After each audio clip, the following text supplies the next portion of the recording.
Double ఎందుకంటే ఏ ఊరికైనా ఏ పల్లెకు పోయినా పెద్దలకు ఒక నమస్కారం పెడితే నిశ్శబ్దంగా కూర్చుంటారు. పిల్లలకు డబల్ ఎందుకంటే కిష్కింద కండకు వనక్కర్లేదు. వానర సైన్యం మొత్తం ఇక్కడ కూర్చుందిరా. రామాని ఎవరైతే అంటారో, రామాని ఎవరైతే వింటారో, రామాని ఎవరైతే వినిపిస్తారో, రామ అన్న పుణ్యమే, విన్నా పుణ్యం, వినిపించిన పుణ్యమే అన్నారట. రామాని అనన్నాడరా, చెవునార విననన్న వినరా అన్నాడు భగవంతుడు.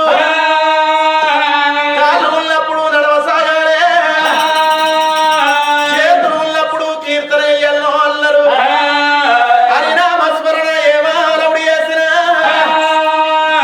కారాతోలినట్టు వారి క్రమం మొదలుగునాట. ఇవరే రామరసం తాగురా, రామరసాన్ని అన్నాడు త్యాగరాజు. తాగు అంటే బీరో నల్లగల్లో కుటుంబో గుత్తల కల్లో కాదు, చిన్నగుండే సీప్లికర్ కాదు, కుక్కల బుద్ధి పండేందుకు రామరసాన్ని తాగమన్నారట. ఎందుకంటే పెద్ద మనసులు ఎక్కడున్నా ఏడుకొండలు ఎక్కన్నా ఎవడా రాజన్న కొండ పట్టందిన్నా తిరుపతి ఎక్కన్నా అని 10 ఏళ్ల పద్ధతి పట్టేటోళ్ళట. ఇప్పటి నా తోటి యువకులు స్టూడెంట్ పిల్లగండ్లు బ్రతుల లేవంగానే పరమేశ్వర బాబు గిలాస లోకేశ్వర కల్లు సీస నేనమ్ముతునేమో పీరి సీస అంటున్నారే. స్టూడెంట్ పిల్లగండ్లు అట్లంటే పైన పరమాత్ముడు ఏమన్నాడు తెలుసా?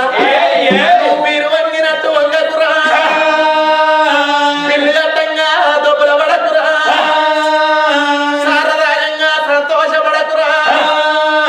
సారదాయంగా సంబరం ఉంటది అని కూడా ఇంటికి వెనక సంసారం వెళ్ళది అంటే లవ్ తిప్పలు అన్నాడట భగవంతుడు. మా మొగోళ్ళ సంగతి ఇట్లున్నది, మరి మా లేడీస్ సంగతి అండి. ఇక మీ లేడీస్ సంగతి అంటారా? పొద్దుందాకా పనిపోయి ఇంటికి వచ్చి శారదాన్ని బియ్యం తీసుకుపోయి సిలిండర్ పెట్టి ఉడికొచ్చి టీవీ ముందర కూర్చుంటున్నారా. వైవిధ్య ఉడకని మిడకని పెద్ద గంగా టీవీలలో సీరియల్ అంటే ప్రాణం ఇస్తారు. ఇక భారతం చెప్తే పొద్దుగా తెల్లారది కథనే మొదలు పెట్టుకున్నాం.